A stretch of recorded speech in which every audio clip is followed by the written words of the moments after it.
I think the important thing when one wants to judge the value of a clinical trial is to be, to a very large extent, critical and to try and understand exactly what the message is. Not just on one statistic, but on the whole story. It's entirely possible that you will get a p-value, for example, but the p-value doesn't really tell you the clinical utility of any new treatment.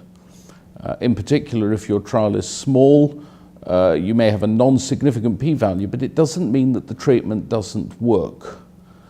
We've seen that in hematological malignancies, most recently, I suppose, with gemtuzumab ozogamicin or Mylotarg, where the pivotal trial, the Alpha 0701 trial, was not significant on overall survival.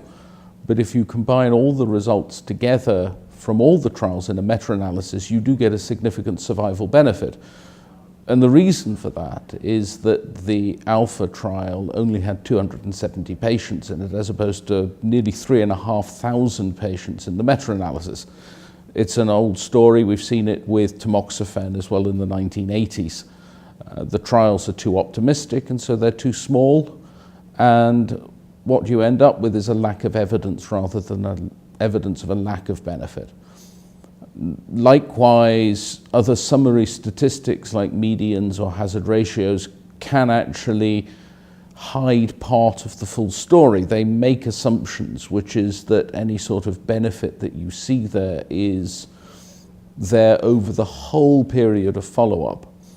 But if you've got something with a high degree of early toxicity, but then a cure percentage, depending on how long you follow up the patients for, your hazard ratio can change to either being that the treatment where there is a possibility of cure either looks adverse early on, but it looks beneficial later on.